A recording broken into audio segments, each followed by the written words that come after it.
The transport ship touched down on Kepler 442b with a soft thud that made the young cadets grab their seats. Kate Morrison looked out the small window at the red sky and rocky ground. This place looked like Mars, but worse. No dome cities here, just empty land and training facilities. Listen up, Kate said to the 15 cadets behind her. This is not a vacation. You are here to learn how to survive in hostile territory. Some of you think you know what that means. You do not, Danny White raised his hand. He was 19 and still had baby fat on his cheeks. Ma'am, how long will we be here? 2 weeks. Maybe 3 if you do not pay attention. Kate stood up and checked her gear. She had been doing this job for 3 years now, taking fresh academy graduates to remote planets and teaching them real survival skills. Most of them came from safe colonies where the biggest danger was a broken air recycler. Maria Santos looked nervous. She was small and quiet, always sitting in the back during briefings. Jake Coleman sat next to her, trying to look tough. He was from the Luna colonies and thought that made him special. Kate had seen hundreds like them. The ship's door opened with a hiss.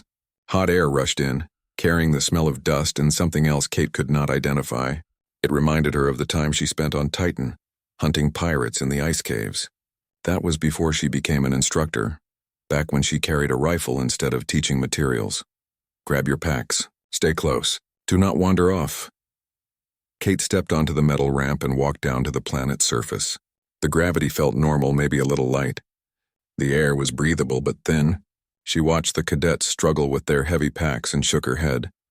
The training facility looked like every other military outpost she had seen. Gray buildings, flat roofs, solar panels everywhere. But something felt wrong. Kate had learned to trust her instincts during her years as a Navy SEAL. Those instincts had kept her alive in places where other soldiers died. A man in civilian clothes walked toward them. He was tall and thin with pale skin that looked like he spent too much time indoors. Lieutenant Commander Morrison? I am Director Phillips. Welcome to Training Ground 7. Kate shook his hand. His grip was weak and his palms were sweaty. Thank you, Director. When can we begin the exercises? Tomorrow morning. Your cadets need rest after the long journey. The barracks are ready. Phillips smiled, but his eyes kept moving, looking at the cadets like he was counting them. Dinner is at 1800 hours. That night, Kate could not sleep. She walked around the facility, checking the perimeter. The walls were higher than they needed to be for keeping out animals. The sensors pointed inward instead of outward. When she asked a guard about it, he said it was to track the cadets during exercises. Kate did not believe him. The next morning started with basic survival training. Kate taught the cadets how to find water, build shelters, and start fires without modern equipment. Danny White was clumsy but tried hard. Maria Santos picked up the skills quickly but stayed quiet. Jake Coleman complained about everything.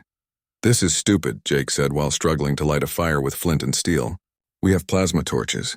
Why do we need to know this old stuff? Because plasma torches break, Kate replied. Because batteries die. Because sometimes all you have is what you can find on the ground. She showed him the right way to strike the flint. Now try again. During lunch, Kate noticed something strange.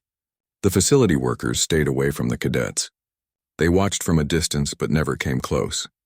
When she tried to talk to one of them, he made an excuse and walked away quickly. That afternoon, they practiced navigation.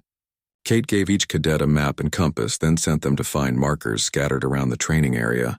It was a simple exercise that should take 2 hours. Danny White did not come back.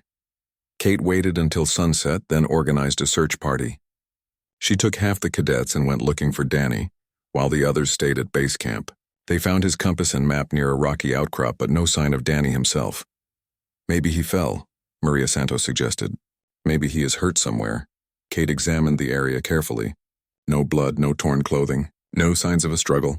But the ground showed strange marks, like something heavy had been dragged away. The marks did not look like human footprints. We go back to base, Kate announced. Now. Director Phillips seemed concerned when Kate reported the missing cadet. He promised to organize a full search in the morning using facility security. Kate did not trust him, but she had no choice. This was his facility and his planet. That night, Kate kept watch while the cadets slept.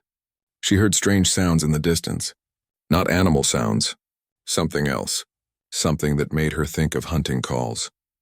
The next morning, Phillips reported that Danny's body had been found at the bottom of a canyon 5 miles away. An accident, he explained. The boy must have gotten lost and fallen. These things happen. Kate knew Phillips was lying. She had seen the area where Danny disappeared. There was no canyon within 10 miles. But she kept quiet and pretended to believe the story. 2 days later, Maria Santos volunteered for night watch duty. Kate tried to talk her out of it, but Maria insisted she could handle it. "I want to do my part," she said. Maria never reported back to her post. This time there was no body. No compass, no map. No explanation from Phillips except that Maria must have deserted. "Some cadets cannot handle the pressure," he said with that same fake smile. Kate knew better. Someone was hunting her cadets. Someone with advanced technology and knowledge of the facility. She started watching the workers more carefully, noting their schedules and equipment. She also began teaching the remaining cadet skills that were not in any manual. "Why are we learning to set snares?" Jake Coleman asked during their 3rd day of training. "Because sometimes you need to catch dinner," Kate replied. But she was thinking about catching something else entirely. That night, Kate found electronic devices hidden in the rocks around their camp. Small sensors that recorded movement and sound. She left them alone but marked their positions. Someone was watching them very carefully. Kate Morrison had hunted pirates in the outer colonies. She had fought rebels on 3 different worlds. She knew what it felt like to be prey. But she also knew how to turn the tables. The hunt had begun. But the hunters did not know that their prey was already planning to hunt them back. Kate found the first device while checking the perimeter at dawn. It was small and silver, stuck to a rock like a metal spider. She had never seen technology like it before. The surface was smooth and warm to the touch, and it hummed with energy that made her teeth ache. She left it alone but memorized its location. Over the next hour, she found 12 more devices scattered around the training area. They formed a perfect circle around the camp, each one pointing inward. These were not human devices. "Jake, come here," Kate called to the young man. He was sitting by the cold fire pit, still complaining about the missing cadets. "What is it, ma'am? How many planets have you been to?" Kate asked. "Just Luna and Earth. This is my 3rd. Jake looked confused. "Why? Have you ever seen alien technology?" Jake's eyes went wide. "No, ma'am. Are there aliens here?" Kate did not answer directly. Instead, she gathered the remaining 13 cadets around her. They looked scared and tired. 2 of their friends were gone and everyone knew something was wrong. "Listen carefully," Kate said. "We are not alone on this planet. Someone or something is watching us. They have technology we do not understand. From now on, nobody goes anywhere alone. Nobody." "What about Director Phillips?" asked Lisa Kim, a quiet girl from the Mars colonies. "Should we tell him?" Kate shook her head. "Phillips knows more than he is telling us. Until we figure out what is happening, we trust nobody except each other." She started teaching them things that were not in any survival manual. How to move without making noise. How to hide their heat signatures using mud and local plants. How to communicate with hand signals. The cadets thought it was just advanced training. Kate knew it was preparation for war. That afternoon, while the cadets practiced silent movement, Kate found something that made her blood run cold. Hidden behind a fake rock was a viewing platform with comfortable chairs and drink holders. The chairs faced the training area like seats in a theater. Someone had been watching them for entertainment. Kate heard voices coming from the direction of the main facility. She crept closer and saw Director Phillips talking to 3 figures in strange armor.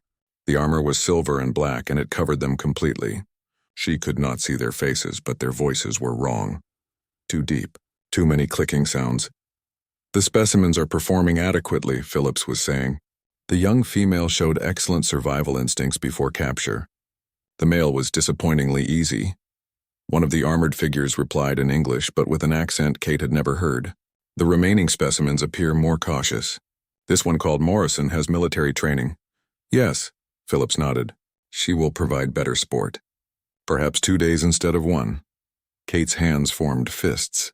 Danny and Maria were not dead from accidents. They had been hunted like animals, and now these things were planning to hunt the rest of them. She crawled backward carefully until she was far enough away to stand. Then she ran back to the cadets as fast as she could without making noise. "Pack everything. Now," she ordered when she reached them. "Ma'am," Jake looked confused. "Are we leaving?" "We are moving to a new camp.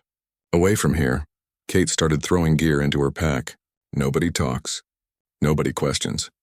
We leave in 5 minutes. The cadets scrambled to pack their equipment. Kate led them away from the main facility, deeper into the rocky terrain. She found a cave system that would hide them from sensors and provide multiple escape routes. "What is happening?" Lisa Kim whispered once they were settled in the cave. Kate looked at each of their faces. Young, scared, but determined. They deserved to know the truth. "We are being hunted," she said simply. "By aliens. Director Phillips is working with them. Danny and Maria were not killed in accidents. They were taken as prey." The silence that followed was broken by Jake's shaky voice. "What do we do?" "We survive, and then we fight back." Kate pulled out the alien device she had taken from the rocks. "These things think humans are weak. They think we are easy prey. They are about to learn how wrong they are." That night, Kate taught the cadets how to make weapons from training materials. Sharpened sticks became spears. Rocks became slings. Metal strips from equipment cases became blades. The work kept their hands busy and their minds focused. "Have you fought aliens before?" asked Tom Bradley, a farm boy from the outer colonies. "No," Kate admitted, "but I have fought enemies who thought they were better than me." The key is to never fight fair. Fair fights are for sports. This is survival. She showed them how to set simple traps using rope and rocks, how to create false trails that would confuse pursuers, how to use the planet's terrain to their advantage. "Remember," Kate said as they worked, "these aliens have better technology than us, but they do not understand humans. They think we are predictable. That is their weakness." The next morning, Kate left the cadets hidden in the cave and went scouting. She wanted to learn more about their enemies. What she found made her both angry and hopeful. The aliens moved in patterns. They checked the same areas at the same times. They relied on their technology instead of their instincts. Most importantly, they were overconfident. They expected humans to run and hide, not fight back. Kate returned to the cave with a plan. "Tonight we take one of them," she announced to the cadets. "We learn how their equipment works. We find out where they are keeping Danny and Maria." "Is that possible?" Lisa Kim asked. Kate smiled for the first time since arriving on the planet. It was not a nice smile. These things made one big mistake.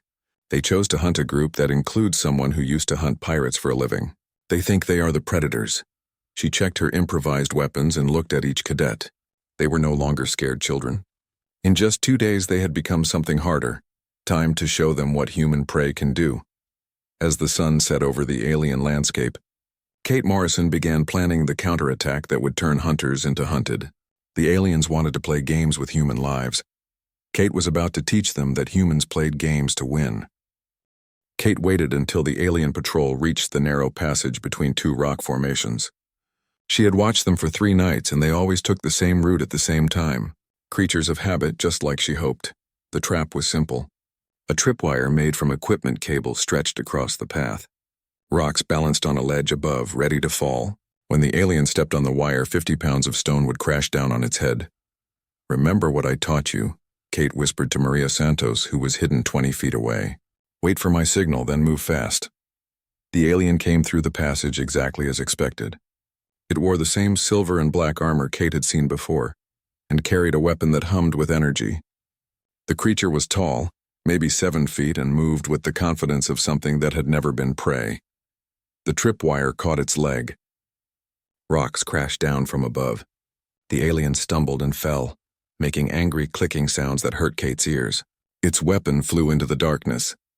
Kate and Maria rushed forward with ropes made from equipment strapping. They had practiced this move dozens of times in the cave. Maria went for the legs while Kate secured the arms. In 30 seconds, the alien was tied up and helpless. "It worked," Maria whispered, breathing hard. "I cannot believe it worked." "Believing is not required," Kate replied, checking the knots. "Results are what matter." The alien made more clicking sounds and said something in its own language. Then it switched to accented English. "You cannot escape. More hunters come. You are only delaying the inevitable." "Maybe," Kate said, studying the creature's armor. "But right now you are going to teach us about your technology." The alien laughed, which sounded like glass breaking. "Humans are ignorant. You understand nothing." Kate pressed a sharpened stick against a gap in the armor near the creature's neck.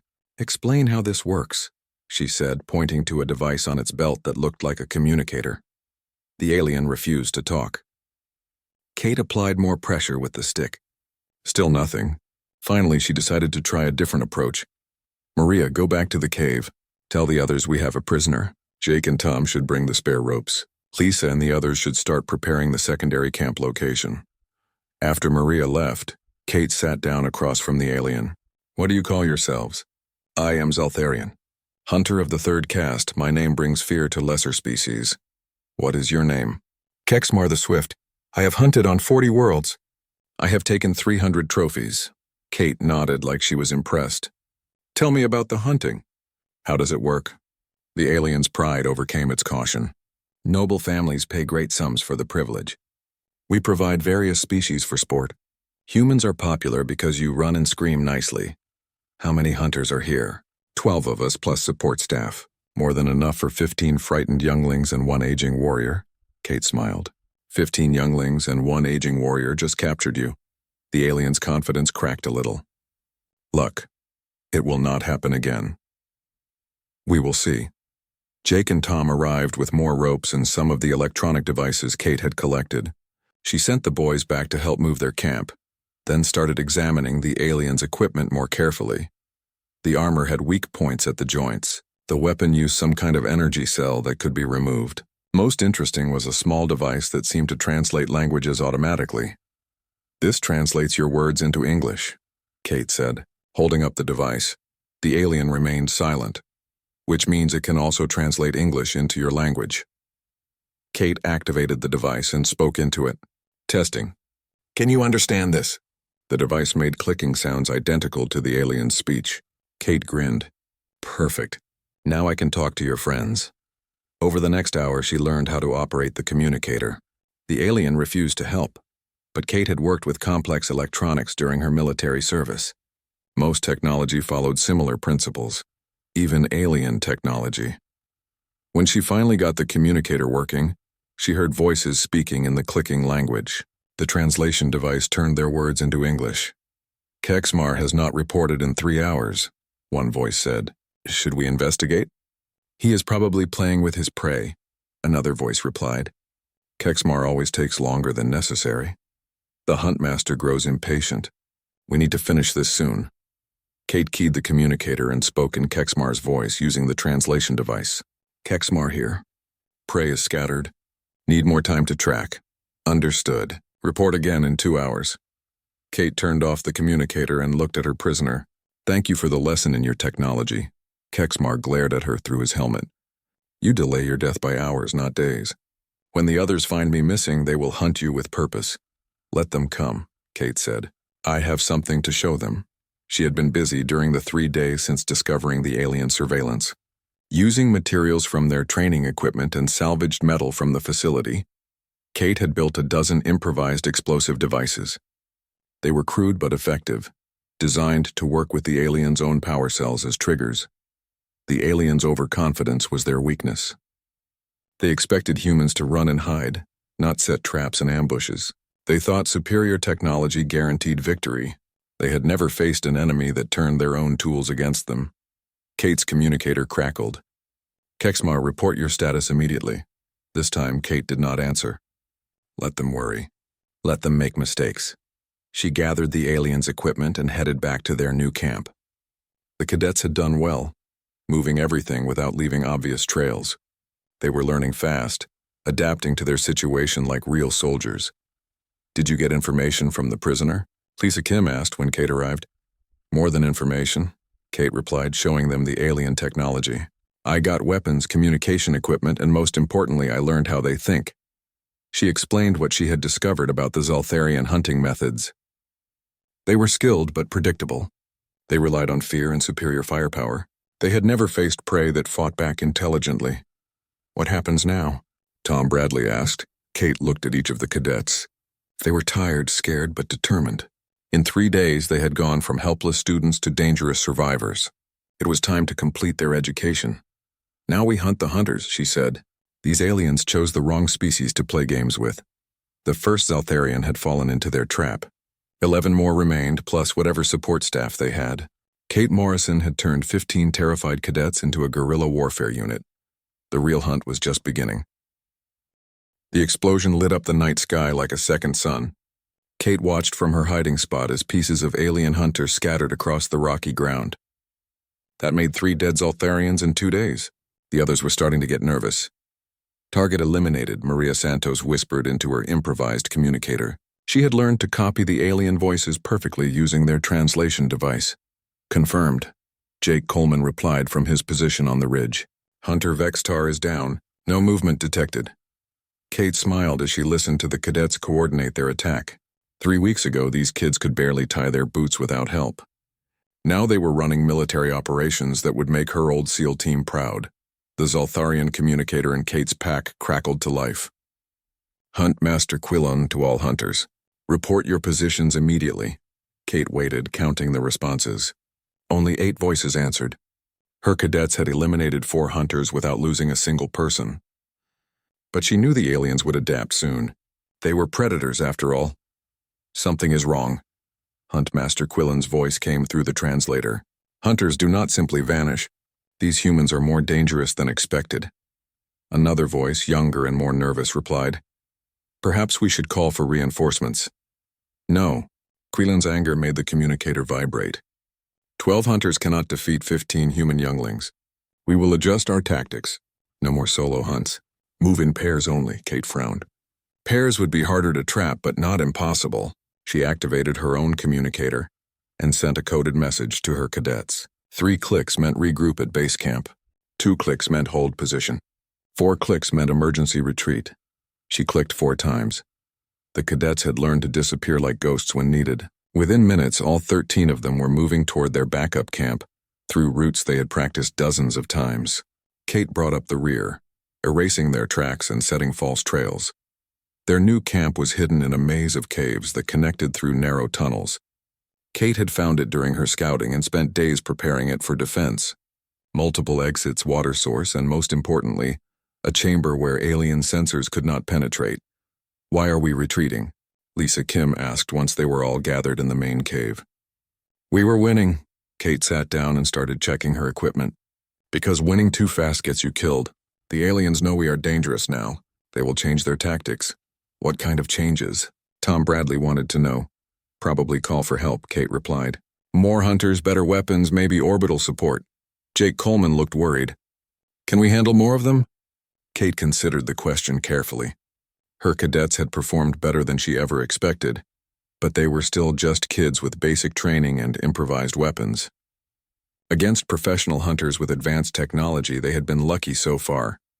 Depends on how many more, she said finally, and how smart we are about fighting them. As if summoned by her words, the alien communicator burst into activity. Voices speaking rapidly in the clicking Zoltharian language, with the translator struggling to keep up. Reinforcement fleet arriving tomorrow, one voice announced. 40 hunters from the Crimson Cast.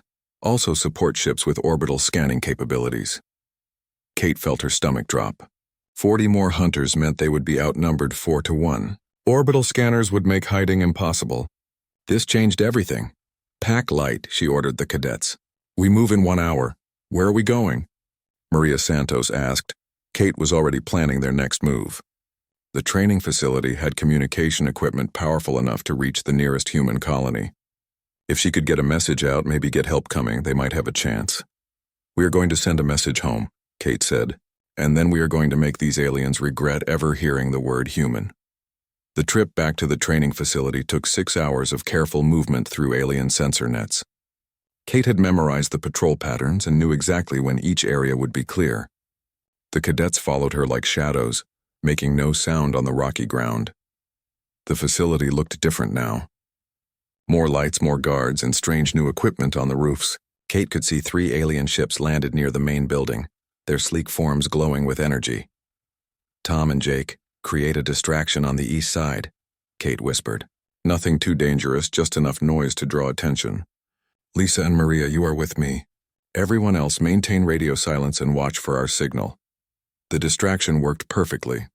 Tom and Jake set off one of Kate's improvised explosives near the perimeter fence. While guards rushed to investigate, Kate led Lisa and Maria into the facility through a ventilation shaft they had mapped earlier. The communication room was exactly where Kate remembered it. More importantly, it was empty. The aliens were too focused on the external threat to guard their internal systems properly. Kate began working on the human communication equipment, while Lisa and Maria watched the door. Getting a signal to the nearest colony would take several minutes, and they needed to stay hidden that long. Message composed, Kate whispered as she typed rapidly. Colonial Defense Command, this is Lieutenant Commander Morrison on emergency frequency. Training facility compromised by hostile aliens. 15 cadets under attack. Request immediate military response to Kepler 442b coordinates attached. We are holding position but need support urgently. The message disappeared into space at light speed. Help would come, but it would take days or weeks to arrive. Kate and her cadets had to survive until then. Movement in the hallway, Maria whispered urgently. Kate finished wiping the communication logs and grabbed her equipment. They slipped back into the ventilation system just as alien guards entered the room behind them. The return journey was more dangerous.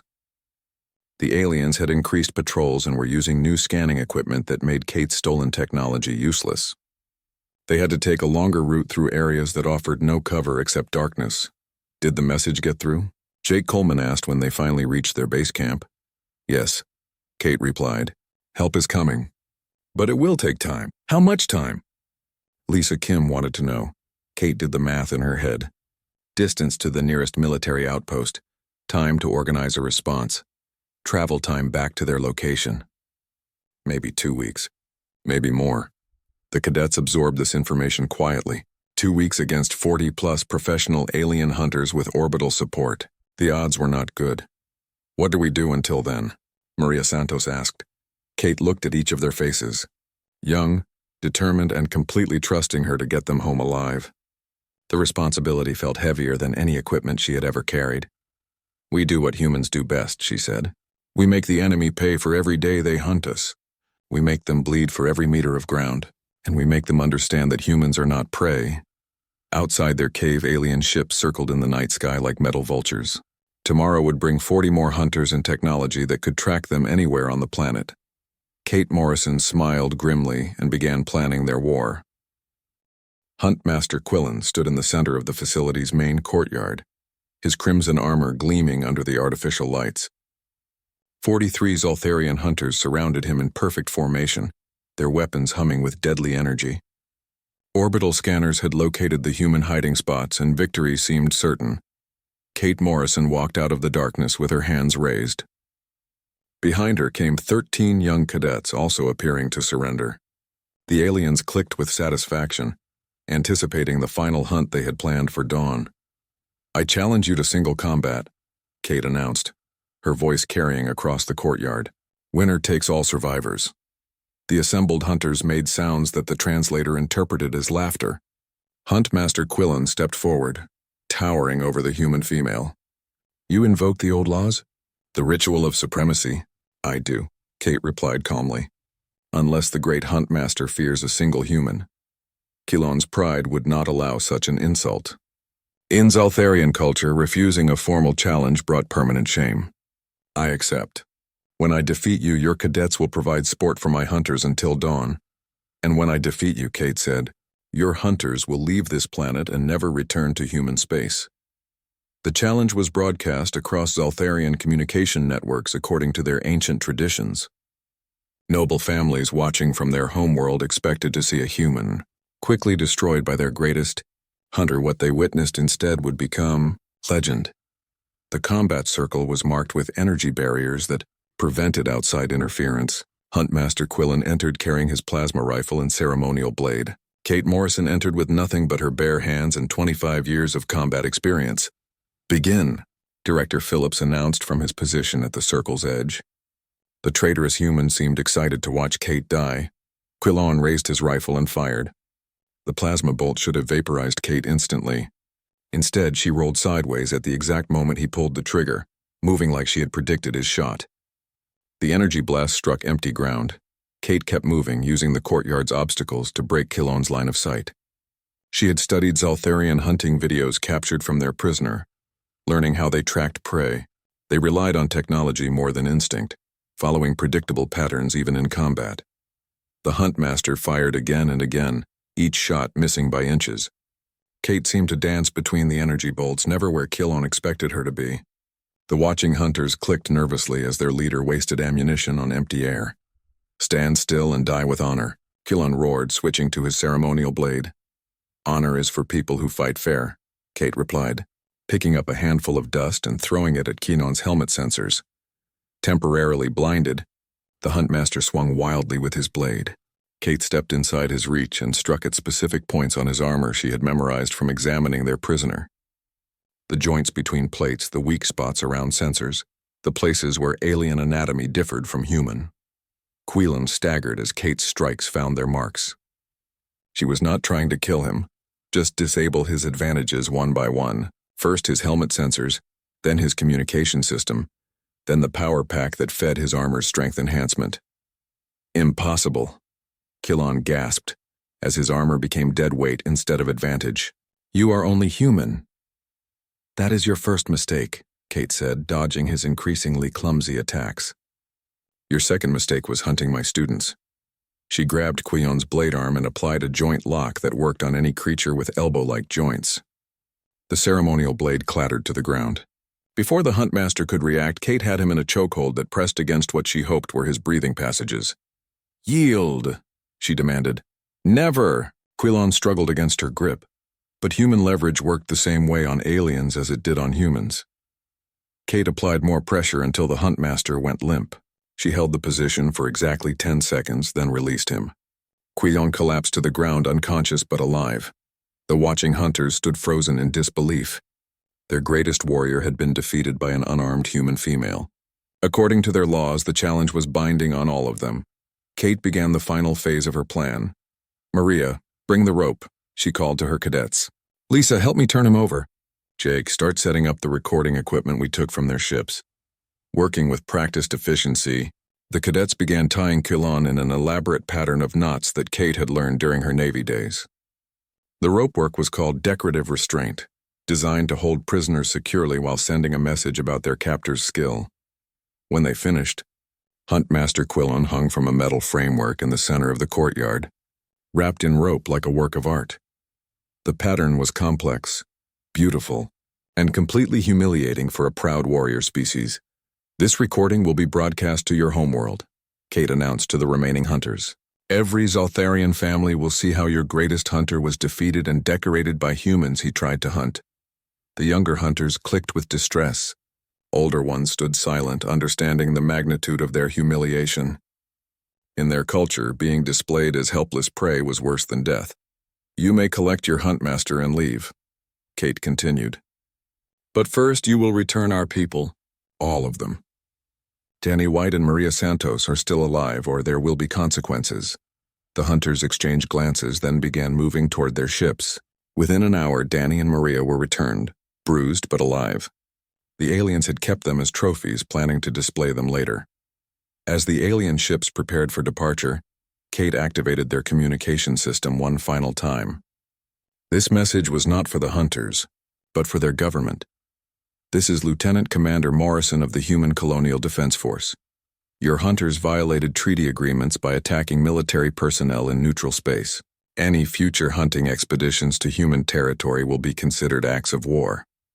The response came immediately from the Zaltharian homeworld. Understood, human. The hunting grounds are closed. This species is marked as prohibited prey. Kate watched the alien ships disappear into the night sky. Around her, 15 young cadets who had started as helpless students now stood as seasoned warriors. They had faced professional predators and won through courage, intelligence, and human stubbornness. What happens now? Jake Coleman asked. Kate looked at each of their faces, seeing the confidence that replaced their earlier fear. Now we go home, and we make sure every human military unit knows what we learned here. Director Phillips tried to slip away during the confusion, but Tom Bradley and Lisa Kim caught him before he reached the perimeter. Kate was not surprised to learn he was an alien agent, paid to deliver human prey to Zaltharian hunting parties. 2 days later, human military ships arrived to find Kate and her cadets in complete control of the facility. The official report described a training exercise that exceeded all expectations. The classified report told a different story about first contact with a hostile alien species, Kate. Morrison returned to Earth as the instructor, who turned 15 cadets into a unit that defeated 40-plus alien hunters without losing a single person.